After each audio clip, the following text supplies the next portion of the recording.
Манай намайг Хотгонбаяр охидтой Ингчин гэдэг. Би Томьёо Эдтек компани гүйцэтгэх захирлаар яг одоо ажиллаж байгаа. Хоёр хүүхдээ ээж, аль хэрэг эцэгтэй юм эмэгтэй байна. Манай аав ээжээр ер нь бол нэлийн юм ном унших дуртай хүмүүс байсан. Тэгээ багаасаа аав ээж хоёртойгоо хамт ном их уншдаг байсан. Тэгээ намайг ер нь бол хизээч хүүхэд чи жоохон баг гэж юусэн ярьдаггүй. Надтай чөлөөтэй ярилцдаг байсан. Манай ээж эмээ сантай байсан. Тэр надад их тод үлдсэн.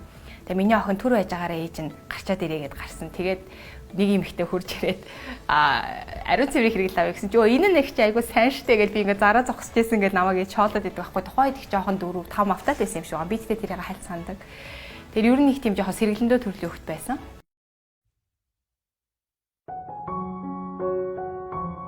Одоо яг 2 хүүхэдтэй. Тэгээ манай нөхрийг саруулсан гэж хүн байгаа. Оюутны найзууд байсан бит хоёр. Найзаас эхэлсэн харилцаа гэдэг утгаараа ч юм уу нэлээд биеинтэйгээ ойр дотн нууж хах зүйлгүй бүх зүйлээ ярилцдаг. 19 наснда их сургуулаа төгссөн. Тэгээд шууд мэрэгчлэр ерөнхийдөө ажилласан гэсэн үг. Тэгээд яг 18 та байхдаа би 5 богд группэд дадлага хийжсэн. Тэгээд ер нь бол том корпорейт групп компаниудын ажил ямар байдаг вэ гэдгийг яг мэдчихсэн. Миний анхны ажил бол тэр байсан. Тэгээд их сургуулаа төгсөөд бас ялгаа авахгүй яг худалдааны том групп компанид орж ажилласан. 20 гаруй тооны хүнийг удирдах тийм албан тушаалд бас томилогдчихсэн. Тэгээд надад нэг тийм үзэл бодол бас байдаг. Анхны ажил магадгүй ачаалал өндөртэй нилээн бас хүнийг их сордог тийм ажил байх нь бас их зүгээр юм болов гэж би өөр дээр олдог гэж бодсон. Ачаал даад сурдаг, үг даад сурдаг. За тэгээд олон төрлийн ур чадварыг бас тэндээс суралцсан. Тэгээд яг карьерийн хавцад би бас өөрийнхөө хувийн бизнесийг бас эхэлж үзчихсэн. Тэр нь болохоор модон хаалга шалны бүр үйлдвэр нээж үзчихсэн. Яг нь бизнес маань харцангуй гайгүй амжилттай ер нь бол тогтчихсэн. Гэхдээ би тэндээс нэг аз жаргал мэдрэхгүй байсан. Тэгээд ер нь бол би мэргэжлийн менежер болох ёстой хүн юм байна гэдгийг аягүй сайн ойлгосон. Яг одоо бол би ингээд технологи сурсан боловсролын салбарт ажиллаж байгаа. Томьёо Эдтектэй миний анхны гүйцэтгэх захирал гэдэг албан тушаал буюу яг нөгөө мэргэжлийн менежер болно гэдэг зорилгоо бас энд биелүүлээд тэгтээ бас суралцаад явж байна. Намайг Ингчин гэдэг.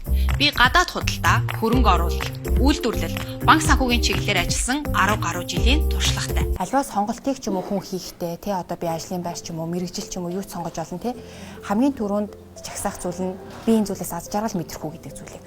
Хоёр дахь нь миний ур чадвар ямар билээ гэдэг зүйлээ бас аягүй сайн бодох хэрэгтэй. За гурав дахь зүйл нь болохоор энэ маань одоо энэ бизнесийн эдийн засгийн нөхцөл байдалд ч юм уу мөнгө санхүү бусад үзүүлэлтийн хувьд ч юм уу те би одоо ингээд энэ зүйлийн нэг хэсэг болоод ямар нэгэн байдлаар нийгэм эдийн засгт аливаа нэг зүйлийг хийж бүтээх гэж явж штэ те. Тэгэхээр гурав дахь үзүүлэлт нь тийм байвал аягүй зүгээр болов уу гэж хардаг. Тэр утгаараа ч гэсэн би яг Томьёо Эдтек компаниг бол сонгож ажилласан. Миний хувьд тэгшүртэмжтэй боловсрал гэдэг яг ижлэхэн системээр суралцахыг хэлэх болов уу гэж боддог. Тэгэхээр магадгүй одоо юу гэдэг бид нар ингээл Европын ч юм уу Америкийн бага сургууль, ахлах сургуулиуд тэгдэг юм байна. Японд хүүхдээ ингэдэг юм байна юм уу? Монголд яагаад тэгхгүй байна ингэнгүүт окей төлбөртэй мундаг сургуулиуд бол тэрийг хийж ах шиг байна. Тэгвэл улсын сургууль тэр хөтөлбөрөнд орохгүй байна. Тэр системийг нэвтрэхгүй байна. Өнөөдөр Cambridge хөтөлбөр гэж улсын 3 сургууль яг үнэлэхэд бодит байдлаар хүмүүс алалцаж орж байгаа. Тэ хүүхдээ тэнд оруулахын тулд. Тэгэхээр тэндээс л ингээ харагдаад эхэлж байгаа байхгүй.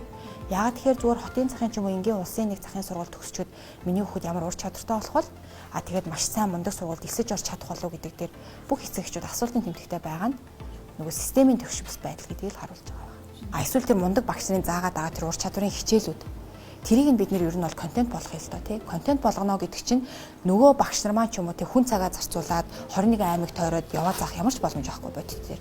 Харин тэр багшийн бид нар мундаг хичээлийн контент болгочвол 21 аймагт бид нар зүгээр л тэр контентыг цацаад асар олон хүнд үзүүлчих боломжтой байхгүй. 100 мянга 200 мянган хүнд үзүүлэх боломжтой.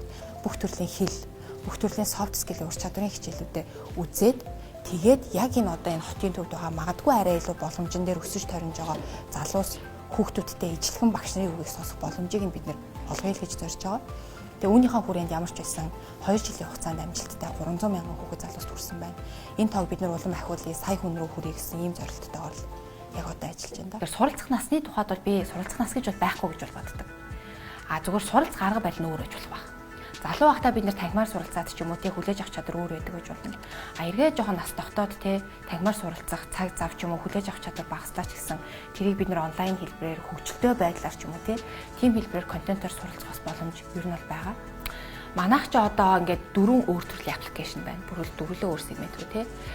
Хэл бол мэдээж хэрэг хамгийн хэрэгтэй зүйл. Бид нэр одоо хамгийн хэрэгтэй мэдлэг, мэдээлэл бүх зүйлийг англи хэлээр авч ийн гэдэг ч юм уу тий. За тэр тийм. Гэхдээ миний онцолж хэлэх зүйл бол манай Томьёо Skills гэдэг аппликейшнийг би хэлнэ.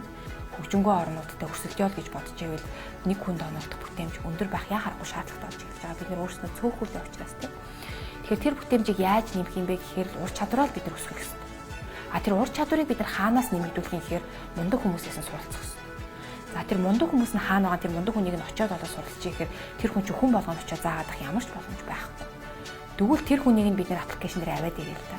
Тэгэл чи зүгээр л утсан дээр нэг аппликейшн татчих. Тэгэл чам суралцах боломж чинь нэгдэж байна гэдэг. Маш том би бас нийгмийн нэг том асуудлыг шийдэж байгаа болов уу гэж хардаг.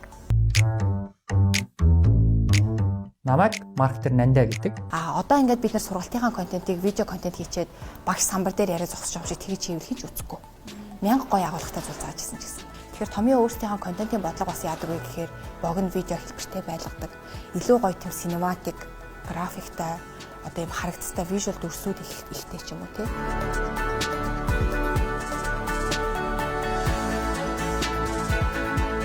Томьёо эдтэй манай стратеги хариуцсан захирал нэгч юм байна. Тэгээ манай Томьёо Slangs-ийн season 2-ийн эхний дугаараар манай академийн залуучууд оролцсон. Нэрээ хоёр цэгтэй аав хараа юу юм? Оорхон уншдаг баха. Нэрээ хоёр цэгтэй үг гэж. Цагаа хизэж зөв ашиглаж чаддгүй байна уу да гэж би анзаардгийн. Тэр завгүй байна гэдэг үг. Яг үнийхээ завгүй байна гэж хэлчихэд Facebook ухаа сууж байгаа байхгүй юу? Окей те тэр чинь буруу гэж би хэлэх гээд байгаа байхгүй. Бид нар орондоо орохоос өмнө зарим нь бүр өглөөс ирээд баг. Яг ингээд автомат утсан аваад магадгүй Facebook ухдаг. Тэгээ өөрөө мэдгүй ухаж чагаад угаасаа Facebook тэгжил кодлогчсон шүү дээ.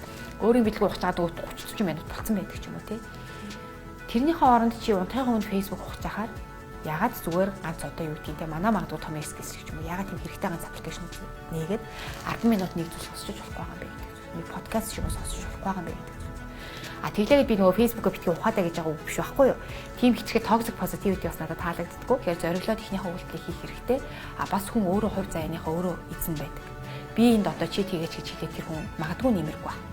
Тэр хүн л өөрөөгөө өөрчилдөг байхгүй юу? Тэгэхээр өөрөөсөө л эхэлж өөрөө зоригтой ямар нэгэн өөрийгөө өөрчлөх сайн төрлийн үйлдэлүүдийг хөвшүүлж авах хэрэгтэй. Ерөөсөө л чухлаар нь ангилах хэрэгтэй. Энэ хүн дээрч ажилтгаач бүх зүйл дээр ижлэхэн зарчим гэж бол би хувьдаа үздэг.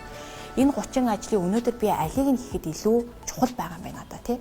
Тэгээд ингээд чухлаар нь ангилахаар 5 6 ажил нь илүү чухал харагдана. Тэрнээсээ эхлэх юм. Тэгэхээр ер нь бол чухлаар нь ангилах асар чухал байдаг болохоос биш олон ажил хийхтэй бас биш байдаг. Карьерийн тухай тэгэхээр яг нөө төлөвлөлттэй гэдэг шиг бас төлөвлөдөг.